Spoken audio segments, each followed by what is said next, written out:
Mystikk, and you are now tapped into Mystikk Math.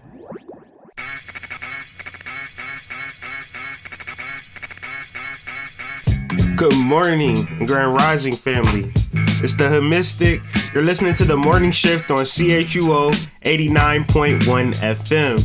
This is your source for hip hop and R&B in the morning, and today is Wednesday, May 12th, 2021.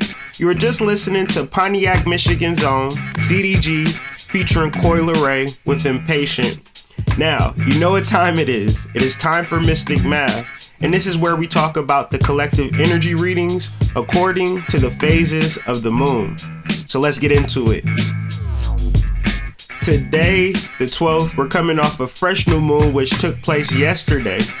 Hopefully, you got your room clean, clothes washed, and intentions in order.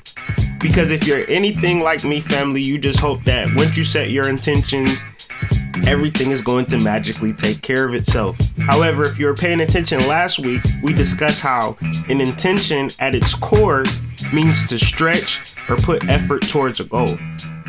So now that we're setting our intentions this week, we should encode within our intention the effort that we're ready to put towards that intention right now. So my advice is to be fully prepared for what you want once you're ready to put the effort towards it, working with the moon today. Because our intentions plus our actions equate to the magnetizing force of reality. This energy is so magnetizing because once you put effort towards your intention, you and your goals become like magnets to each other. 2 weeks from now, with persistent application and effort, you may be smack dab in the midst of realizing an actionable and realistic goal. This week, the moon goes from new, dark, or even unseen to a small crescent shape.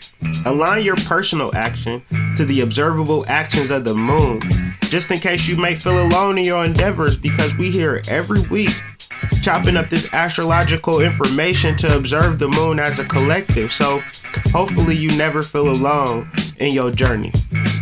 The reality of a beginning of a cycle, the reality of a beginning of a journey may feel a little daunting, it may feel a little overwhelming, but the magnetizing force of the interaction between you and your destiny is saying it's not going to be as hard as it seems. However, you still may need to put in a lot of effort initially. So, the reality of a garden in its earliest stages of development is not an indication of its final results. So, I say all of that to say, keep sowing the seeds of positivity and greatness through work, action, and love for what you do. And the herbs that grow from your garden will be the spice of life that come this harvest. Stay focused, my friends. These cycles of the moon are here for us to be observant and diligent in our pursuits and watch everything that we want come to pass. This whole conversation reminds me of a quote by Julie Messer when she said that of all wonderful things in the wonderful universe of God, nothing seems to be more surprising than the planting of a seed in the blank earth and the result thereof. Meaning that we live in a garden of our own personal sowing. Sowing is not a conceptual activity, it requires getting our hands in the dirt.